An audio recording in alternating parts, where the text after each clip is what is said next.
Olá, segundo ano, como que vocês estão? Espero que todos estejam muito bem.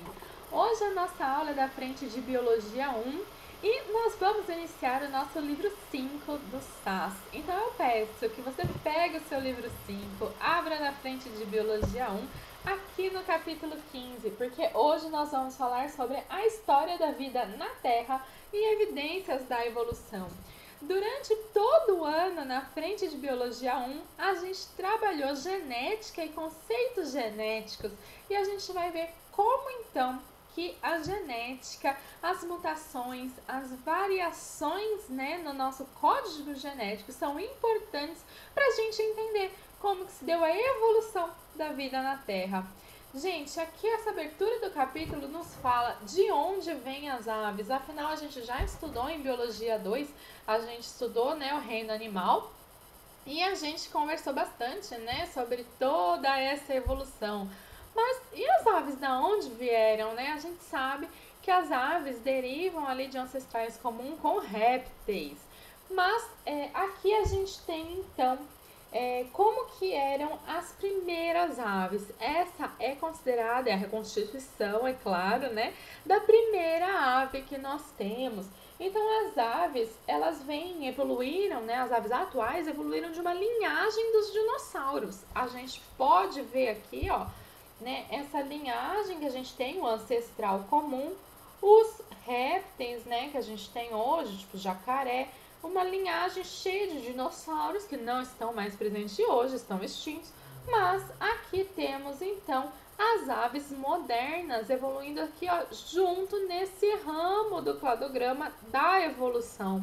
Então por isso que as aves ancestrais, essas aves aqui do dinossauro, são bem parecidas com algumas aves que nós temos hoje, algumas aves que a gente tem hoje nos lembra muito os dinossauros. Então, como que a gente sabe disso? Como que a gente pode reconstituir essa ave, Claro, a gente não pode observá-la dessa forma. Através de um fóssil, gente. Então, aqui a gente tem a imagem do fóssil, do período Jurássico tardio. E daí, através desse fóssil, os cientistas que se dedicam a estudá-los podem chegar a diversas conclusões, dentre as quais que essa ave, então, ancestral, vivia em ambientes de clima quente e seco, tinha uma dieta carnívora, a massa era em torno de 1 kg e o comprimento cerca aí de 50 centímetros.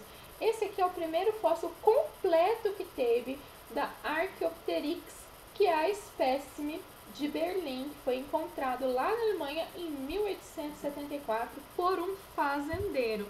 Então a gente vai entender um pouco como que se dá esse estudo sobre a vida na Terra, essa evolução e tudo mais, gente? Então, se você virar aqui na página 4, você pode observar aqui, no fim da sua página 4 e 5, aqui embaixo, uma linha do tempo, com os períodos que a gente tem aqui, a divisão dos períodos da vida na Terra, os períodos da Terra, e a gente pode observar aqui qual foi o surgimento das primeiras bactérias, primeiros eucariotos, quinidários, que a gente já estudou, os trilobitas, que tem fósseis, muito fósseis, mas não estão mais hoje, são extintos. A gente tem os primeiros vertebrados, olha o Nautilus, que a gente já estudou também, até que a gente chega aqui, então, no Homo habilis, que são os primeiros hominídeos, que daí vão dar origem ao Homo sapiens que a gente tem hoje. E, gente, isso aqui é uma história muito grande. E como que foi que o homem conseguiu colocar essa história nessa ordem? Como que ele sabe de todos esses seres, seres que nem estão mais aqui, seres que foram extintos? Como que sabe, então, que primeiro veio anfíbios, depois insetos alados, só depois que a gente teve aqui o tiranossauro, as angiospermas, Primeiro plantas terrestres, só depois angiospermas. Como que foi isso? Como que a gente pode pôr aqui nessa linha, se você observar, olha só, tem aqui 5 extinções em massa. Então, como que a gente pode saber de tudo isso? A gente precisa, então, relembrar algumas coisas que nós já aprendemos ali no decorrer do primeiro ano, gente, que é sobre a história da vida na Terra. A evolução, quando a gente fala de evolução em biologia, nós estamos falando de mudança. né? E a mudança é qualquer mudança. E quando a gente fala de evolução, a evolução se aplica a todas as espécies que vivem na biosfera, ou seja, que vivem nessa grande bola onde tem vida que se chama Terra. Então, desde que surgiu a vida, a evolução ocorre e ela continua ocorrendo nos dias atuais. E como que a evolução ocorre? Nós aprendemos, né, em biologia sobre genética esse ano. A gente viu, né, que todos os seres, a gente tem variações genéticas, né, azão, azinho, para a mesma característica. E a gente concluiu essa parte falando sobre o nosso código genético e a leitura de 3 em 3 nucleotídeos, que era a trinca. E a gente viu a existência de mutações, que são o que trazem variabilidade genética para, então, os seres vivos de uma mesma espécie. Então, a tradução das proteínas, a gente viu que ela é universal. Então, as trincas, né, do código genético é universal, se aplicam para todos os seres vivos.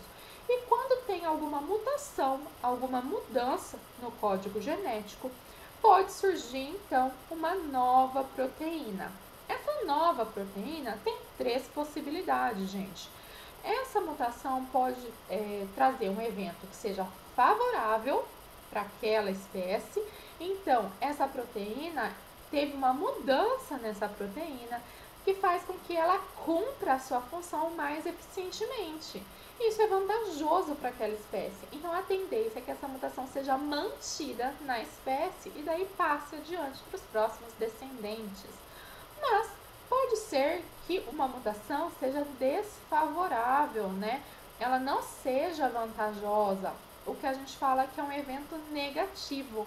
E se é negativo, esse ser vivo não tem vantagem sobre os outros. Então, a tendência é que mutações negativas sejam eliminadas. E a gente já conversou sobre mutações neutras, que são aquelas que mudam o código genético, mas não muda a proteína em si. E essas, elas vão ser passadas adiante, ok? Mas a gente sabe, então, agora, que as mutações são as fontes primárias da variabilidade genética observada em todos os organismos. E a gente precisa, então, ver como que essas mutações nos ajudaram, então, a entender a evolução da vida na Terra, já que elas são as principais causas da evolução da vida na Terra. Como que a gente pode mapear tudo isso, né? Mapear o registro geológico do nosso planeta. Mapeando o registro geológico do nosso planeta, a gente consegue, então, mapear como que as mutações contribuíram para a evolução da vida na Terra. Porque, gente, a história da vida está relacionada com a história geológica da Terra. A gente sabe que estudando as camadas do solo, a gente pode observar nas camadas do solo seres vivos ou vestígios de seres vivos que existiram no passado. E a gente sabe que quanto mais profunda a camada do solo, mais antiga essa camada é. Então, a gente pode aí separar cronologicamente. É claro que isso não é um trabalho tão fácil assim, então a gente tem cientistas que se dedicam a isso. E além disso, eles podem então observar uma idade relativa daquela evidência de seres vivos e eles podem também associar isso à divisão do tempo geológico que nós temos, né? Porque a divisão do tempo geológico é marcado por importantes mudanças que teve no mundo orgânico, ou seja, os eventos geológicos que ocorreram. Os eventos geológicos, eles alteram completamente o ambiente, como que era a vida na Terra. E a gente sabe que os seres vivos estão adaptados ao ambiente. Se o ambiente mudou, então os seres vivos vão precisar se readaptar. Então, aqueles que estavam bem adaptados não estão mais adaptados. E daí a gente surge uma oportunidade para que novas características passem adiante. Ou seja, gente, os tempos geológicos, esses eventos geológicos, eles vão alterar ecossistemas, alteram condições físico-químicas do planeta e acabam, então, trazendo uma pressão evolutiva nos seres vivos. E essa pressão, então, vai mudar quais mutações vão ser selecionadas para passar adiante. Qual agora é a mutação vantajosa? Aquela que era vantajosa antes não é mais, porque o ambiente mudou. E é sobre isso que a gente vai conversar no decorrer agora dessa nova parte, então, do estudo genético, tá bom? Dessa parte da biologia 1.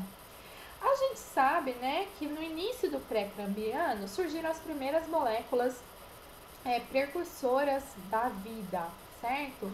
E a gente sabe que essas moléculas se organizaram em sistemas cada vez mais complexos, dando origem a todos os seres vivos que nós conhecemos hoje. Já conversamos sobre a origem da vida.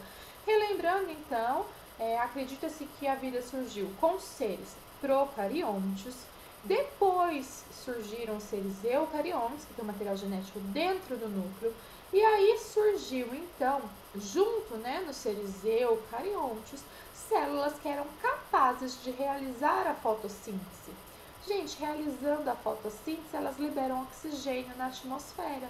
Liberando oxigênio na atmosfera, então o surgimento de seres fotossintetizantes mudou completamente a atmosfera terrestre, ocasionando, então, uma grande mudança nos seres vivos que nós tínhamos e que a gente pode observar. Então, gente, a gente teve também outras coisas que auxiliaram aí nesse período, que foram o desenvolvimento da reprodução sexuada, o surgimento de seres pluricelulares, né? Iniciou um processo aí de especialização celular. Dentre os seres pluricelulares, alguns conseguiram conquistar o ambiente terrestre. A gente viu como que foi a conquista do ambiente terrestre pelas plantas, começando pelas briófitas. Tendo plantas no ambiente terrestre, surge então a oportunidade de que alguns animais consigam sair da água e ocupar o ambiente terrestre. Agora que a gente tem produtores no ambiente terrestre, esses seres vivos vão ter do que se alimentar. Então, gente, alguns peixes ancestrais conseguiram sair das águas e ocupar o ambiente terrestre. E surgiu aí, né, o grande grupo, então, dos anfíbios que a gente tem.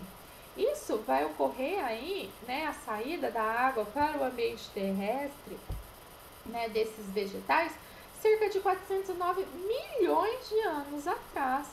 E depois ainda, depois da conquista do ambiente terrestre parcial pelos anfíbios, a gente sabe que os répteis teve a conquista total do ambiente terrestre, então precisou mais uma vez de uma mudança, de uma evolução, com o surgimento do ovo amniótico, né? Que o embrião está dentro do âmnio, protegido pelo líquido. Então, os répteis não precisam voltar para a água para, então, fazer a reprodução. E depois do surgimento do ovo amniótico, a gente teve, então, a evolução, né? A partir do grupo dos répteis, do surgimento do voo nas aves e a origem dos mamíferos. E assim, no início da era cenozoica, então, a gente teve a grande expansão e diversificação das angiospermas, que nós temos trabalhado bastante em Biologia 2, como foi importante as angiospermas para a conquista da Terra como um todo, né? E também dos mamíferos, que conseguiram, então, conquistar toda a Terra, basicamente, tendo aí a evolução dos primeiros hominídeos cerca de 3 ou 4 milhões de anos atrás. E como que a gente classifica, como que a gente chama a ciência, então, que faz todos esses estudos? A gente vai chamar isso de paleobiologia. Por que paleobiologia? A paleobiologia é um ramo da paleontologia. E o que significa, né, paleontologia? Gente, essa parte paleo significa antigo, onto significa ser, e logos, né, logia, estudo. Então, estudo dos seres antigos. E daí, na paleobiologia, a gente está estudando a vida, né? Então, o estudo dos seres antigos, da vida que tinha na Terra naquela época. E dentro aí desse estudo, como que a gente vai estudar, né, essa vida antiga, esses seres antigos? Através dos fósseis, tá bom? Então, os fósseis, as evidências que nós temos hoje da existência desses seres e de vestígios de que esses seres existiram. Por exemplo, uma pegada é um fóssil, um vestígio de que um ser estava vivo no passado. E as suas relações com a biosfera. Então, a paleobiologia faz isso, pega o ser e faz a sua relação com a biosfera, com o que estava acontecendo naquela época. E a ciência tem várias subdivisões, tá bom?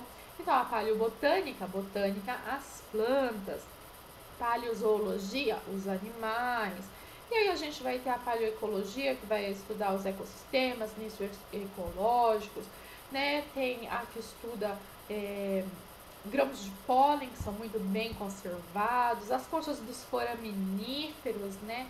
Das algas. Então, a gente tem aí uma série de divisões dentro da paleobiologia para fazer os estudos. Então, a gente, né, a paleobiologia ela é bem geral aí. Então, estudando os fósseis, são esses fósseis que nos fornecem informações sobre a história evolutiva de uma espécie, tá bom? Então, sabendo, por exemplo, com um pedaço de osso de uma pata do animal, os cientistas conseguem hoje descrever qual era a sua altura, o seu peso, a sua aparência. E daí eles vão conseguir reconstruir um inventário da vida antiga no planeta a partir disso, né? E através de diversos fósseis que eles conseguem ver a mesma espécie, a gente vai montando um quebra-cabeça mesmo. É literalmente um quebra-cabeça onde muitas peças estão faltando. E os cientistas eles vão se dedicando muito mesmo para determinar qual foi a ordem da evolução desses seres vivos que a gente tem encontrado evidências ao longo do tempo. Esses são os paleontólogos, né? E reconstituir, essa reconstrução histórica da vida no planeta permite a gente compreender o que houve em certos momentos para que um ser vivo fosse extinto. Estava indo tudo tão bem, aquele ser vivo estava tão adaptado no ambiente terrestre, de repente acabou, não tem mais fósseis e evidências sobre eles. E por que em certos períodos outros seres vivos se expandiram e conquistaram aquele ambiente, né? Por que aquela forma de vida conseguiu conquistar aquele ambiente? E é isso que a gente observou aqui, né? Esse é um resumo do que os paleontólogos, né, conseguiram montar do quebra-cabeça até hoje. Gente, a gente fica aqui e na próxima aula a gente vai falar sobre as evidências da evolução.